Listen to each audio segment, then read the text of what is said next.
सुखदेव जी महाराज ने राजा परीक्षित को बड़ी सुंदर कथा, प्रहलाद जी के चरित्रों की कथा सुनाई। इतने में राजा परीक्षित ने पुनः प्रश्न पूछ लिया।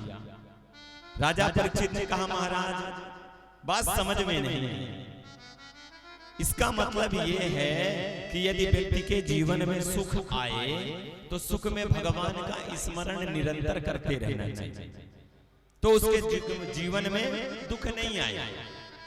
और व्यक्ति सुख में क्या करता है, भगवान का स्मरण भूल जाता है। जब उसके जीवन में दुख आता है तब वो भगवान का स्मरण करता है। तो मेरा प्रश्न यही है कि प्रभु ये बताएं, यदि जीवन में सुख है और वो भगवान का नाम लेता है व्यक्ति, तो क्या उसके जीवन में कभी दुख आ सकता है? तब सुखदेव जी महाराज ने राजा परीक्षित को गज और ग्राह की कथा सुनाई। गज अपने परिवार के साथ में रहते हुए एक दिन सरोवर में स्नान कर रहा था प्रसन्नता पूर्वक, और ग्राह ने पैर को पकड़ करके जल के अंदर ले जाने लगा। भगवान से टेर लगाई तो भगवान ने अपने सुदर्शन से ग्राह का मर्दन किया। कहने का भाव, आपके जीवन में कितना भी कष्ट आ जाए, आप भगवान का बस केवल सहारा ना छोड़ो तो आपके जीवन में कष्ट नहीं आ सकता। कष्ट आएगा तो, लेकिन आपको केवल मात्र स्पर्श करके चला जाएगा। बोलो बांके बिहारी लाल जय हो। और महाराज बड़ी सुंदर गजग्राह की कथा सुनाई। इसके बाद सुखदेव जी महाराज ने राजा परीक्षित को समुद्र मंथन की कथा सुनाना आरंभ किए। मंद्राचल पर्वत नाम की मथनी बनाई गई, वासुकीनाथ की रस्सी बनाई गई। देवता और दानव मिलकर के मंथन समुद्र में आरंभ किए। लेकिन जैसे ही मंथन आरंभ किया तो महाराज मंद्राचल पर्वत रसातल की तरफ जाने लगा। सभी ने श्री हरि से प्रार्थना करी तो भगवान ने कच्छप रूप धारण करके मंद्राचल पर्वत को अपने पीठ पे धारण कर लिया। बोलो कच्छप भगवान की जय हो।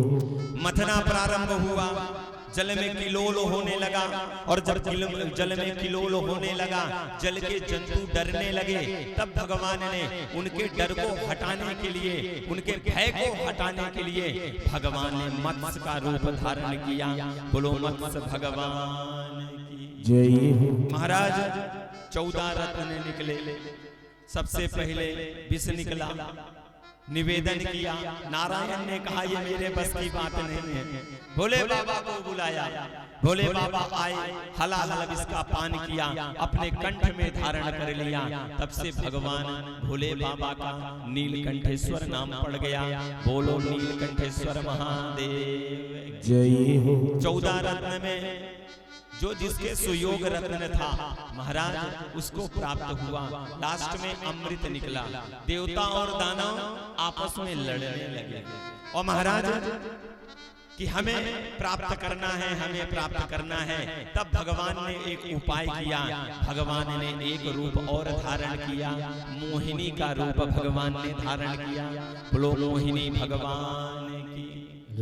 और मोहिनी का रूप धारण करके भगवान ने अमृत का कलश लिया, देवताओं को पान कराया और राक्षसों को वंचित किया। इतने में राहु को पता चला, उसने देखा तो देवताओं का स्वरूप धारण करके देवताओं की टोली में बैठ गया। और जैसे ही अमृत गले में गया तो सूर्य चंद्रमा ने इशारा किया, प्रभु ये राहु है। तो भगवान ने वहीं सुदर्शन चक्र से खंडन कर दिया। तब से राहु दो हो गए, राहु और केतु। बोलो बांके बिहारी लाल जय हो। सुखदेव जी महाराज ने राजा परीक्षित को बड़ी सुंदर समुद्र मंथन की कथा श्रवण कराई। इसके बाद राजा परीक्षित के पूछने पर प्रहलाद जी के वंश का वर्णन करना आरंभ कर दिया। हिरण्यकश्यपु के प्रहलाद, प्रहलाद के विरोचन, विरोचन के राजा बलि। और राजा बलि महाराज असुर कुल में जन्म लेने के बावजूद भी उनका एक नियम था, कभी संत को ताड़ना नहीं करते थे और कभी गाय और ब्राह्मण की हिंसा नहीं करते थे। केवल उनकी शत्रुता थी देवताओं से। केवल शत्रुता किससे? देवताओं से। देवता घबराते थे। इतना बड़ा दानी कोई हुआ नहीं जैसे राजा बलि थे। देवताओं की माता ने निवेदन किया कश्यप जी महाराज से कि प्रभु मेरे पुत्रों को कष्ट है, इसके निवारण के लिए कोई विधि बताओ, कोई ऐसा लाल मेरे गर्भ से पैदा हो जो अपने भाइयों की रक्षा करे। तब कश्यप जी ने अपनी पत्नी अदिति को महाराज पयोव्रत का विधान बताया। ये हमारी माताएं कर सकती। कार्तिक महीने में आप लोग एक माह कन्हैया को पाने के लिए या भगवान को पाने के लिए 1 महीना तक आप लोग स्नान करते हो। तो कार्तिक महीने के कृष्ण पक्ष की 15 दिन केवल माताएं दूध का पान करके भगवान की सेवा करें, पूजन करें, तो उनके यहाँ भगवान के समान ही स्वरूपमान बालक पैदा होगा। बोलो बांके बिहारी लाल की जय। और महाराज आज पयोव्रत का विधान करके देवताओं की माता भगवान को अपने गर्भ से प्रकट करती है। वामन भगवान प्रकट हो गए। वामन भगवान को आदेश दिया जाओ राजा बलि को छल के आओ। अब भगवान चल दिए छल, और जैसे ही भगवान को राजा बलि ने अपनी तरफ आते देखा ना, तो वामन भगवान को देख करके उनकी सौंदर्यता में इतना मोहित हो गया कि पूछो। कलि कुंडल काल कपोलन पे बिखरी अलका वलिया घुंघराली, अधरामृत स्वाद समुद्र भरी, मुस्कान छटा अति ही सुख का, करती रहे कृपा की दृष्टि सदा, करुणा वरुणालय दृष्टि तुम्हारी, शशि मंडल वो मुख मंडल जो, जिसे देख बनी हम दास तुम्हारी। भगवान इतने सुंदर लग रहे हैं कि राजा बलि हाथ जोड़ करके प्रणाम करने लगे। राजा बलि ने कहा प्रभु आप जैसा ब्राह्मण बालक पहली बार देखा, आप चाहो तो वरदान मांग लो, आप चाहो वरदान मांग लो, लेकिन भगवान कुछ बात नहीं कर रहे। भगवान ने कहा यदि अभी बात कर लूंगा तो ये देगा नहीं, जो मैं लेने के लिए आया हूं वो मुझे नहीं मिलेगा।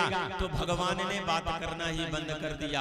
अब राजा बलि ने कहा प्रभु आप कहो तो सुंदर कन्या के साथ विवाह करा दूं, आपके रहने के लिए मकान बनवा दूं, आपकी नजर जहां तक पड़े वहां तक की जमीन आपके नाम रजिस्ट्री कर दूं। भगवान कुछ नहीं बोल रहे हैं। इतने में भगवान ने मंद मंद मुस्काया और मुस्का करके कहने लगे राजा बलि यदि देना ही चाहता है तो एक काम कर, मैं संतोषी ब्राह्मण हूं, मुझे एक काम कर 3 पग भूमि दे दे बस। अब बड़ी जोर जोर से हंसने लगा राजा बलि, देखो तो मैं सब कुछ देने के लिए तैयार हूं, और जैसे छोटे ये हैं ना उनकी छोटी बुद्धि भी, केवल 3 पग भूमि मांग रहे हैं।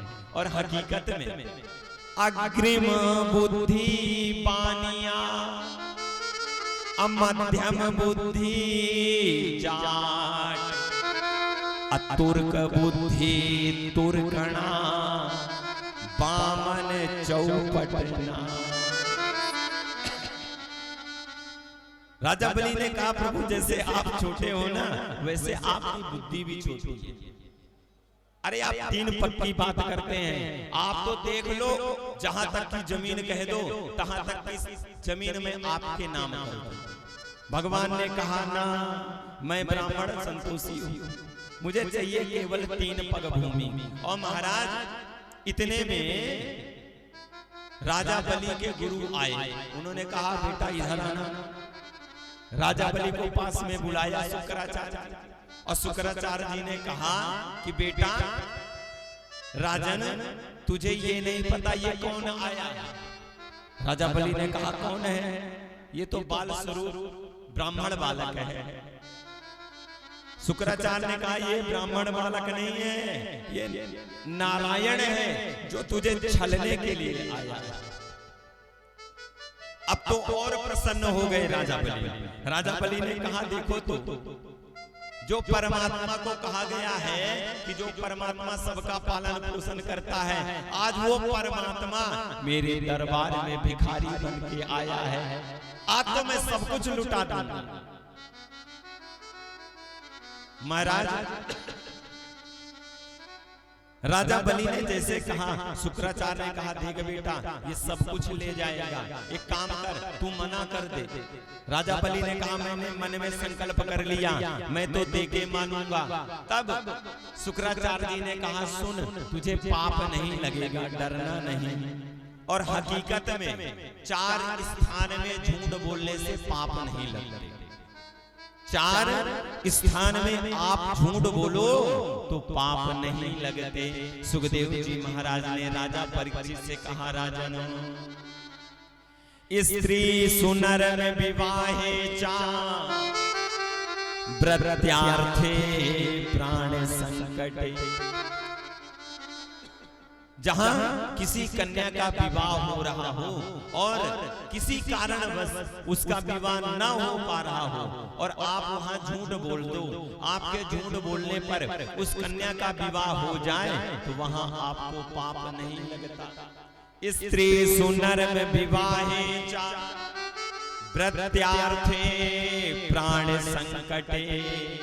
और लक्ष्मी के पीछे किसी का हनन हो रहा हो, उसकी मृत्यु हो रही हो और आपके झूठ बोलने पर उसकी मृत्यु टल जाए तो आपको वहां पाप नहीं लगता। और गाय और ब्राह्मण की जहां हिंसा हो रही हो, आपके झूठ बोलने पर उनकी हिंसा रुक जाए वहां आपको पाप नहीं लगता। बोलो बांके बिहारी लाल।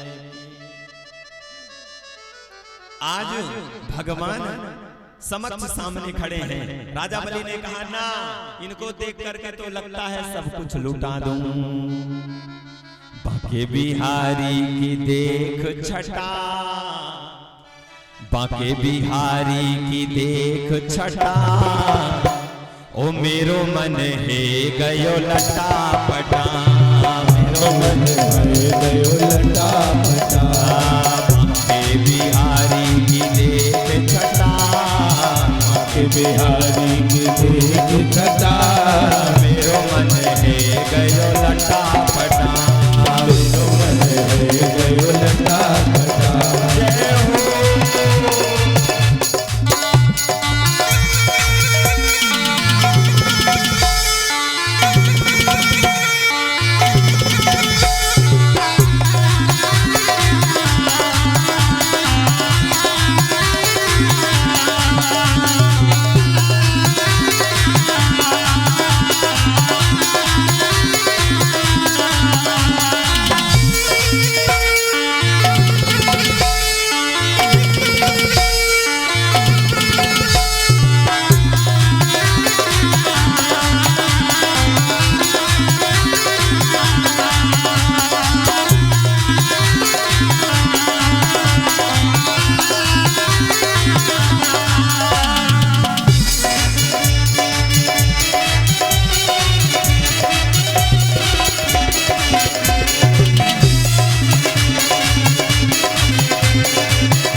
मुकुट श्यामल तन धारी, मोर मुकुट श्यामल तन धारी, कर मुरली अधरन सभी प्यारी, कर मुरली अधरन सभी प्यारी, कर मुरली अधरन सभी प्यारी, कर मुरली अधरन सब प्यारी।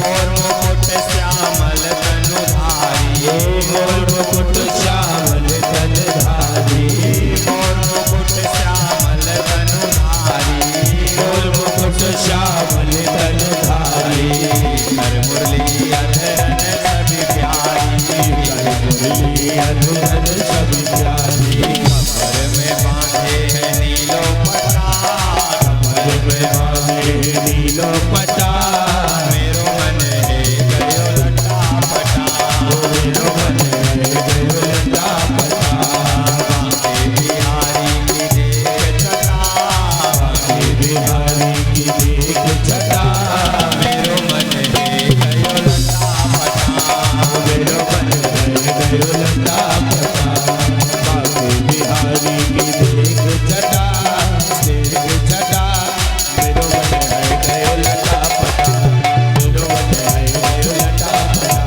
मेरो मन है गयो लटा पटा, मेरो मन है गयो लटा पटा, मेरो मन है गयो लटा पटा, मेरो मन है गयो लटा पटा।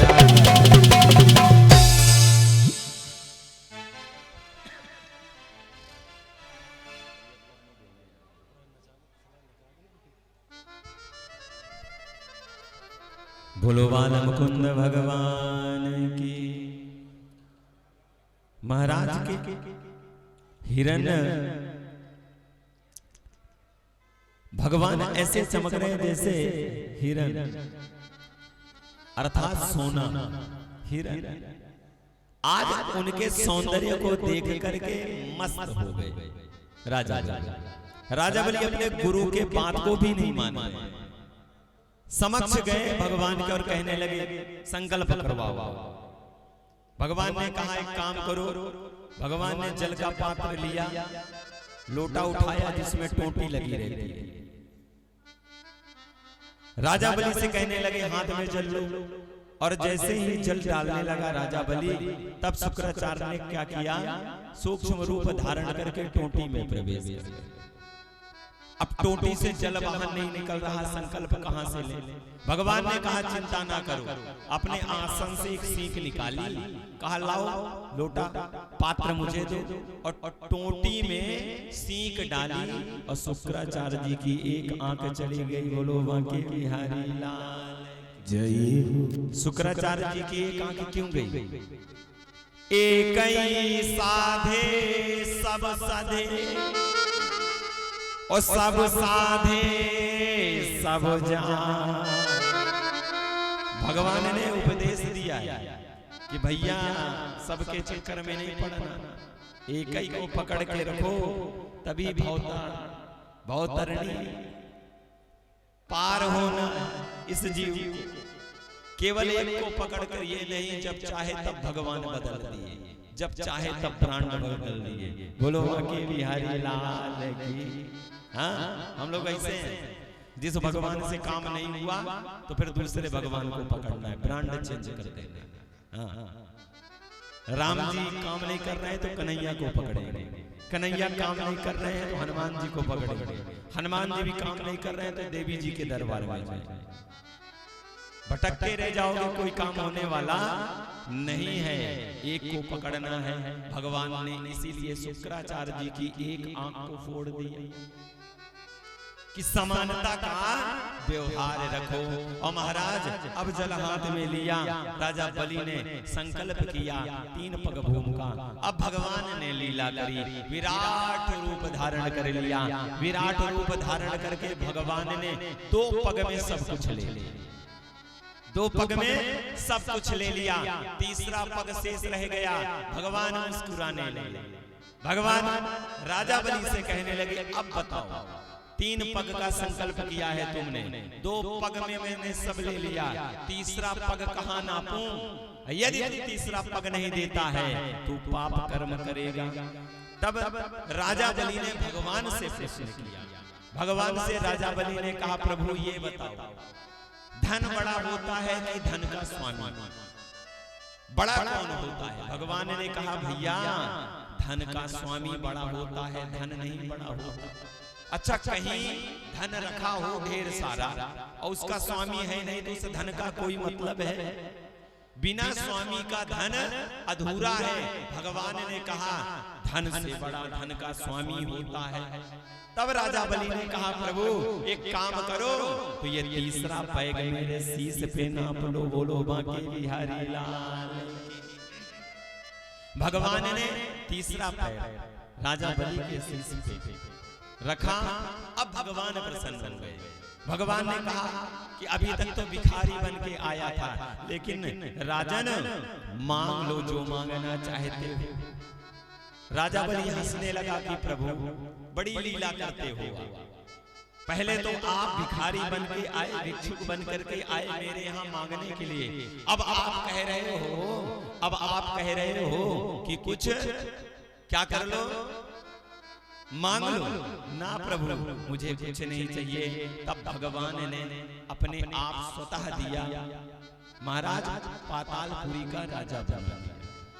राजा बलि को पातालपुरी का राजा बना दिया। तब राजा बलि ने कहा प्रभु अब मांगूंगा मैं। जब आप अपने मन से दे रहे हो तो अब मुझे मांगना है। एक काम करो प्रभु, जहां का राजा आपने बनाया है उस महल में जिस भी दरवाजे से मैं निकलूं तो आप द्वारपाल रूप में मुझे खड़े नजर आए, बोलो बांके बिहारी लाल। अब भगवान फंस गए। महाराज कई वर्षों तक भगवान द्वारपाल बन के रहे। लक्ष्मी मैया को पता चला, घबरा गई, आई राखी बांधी, दक्षिणा के रूप में नारायण को प्राप्त किया।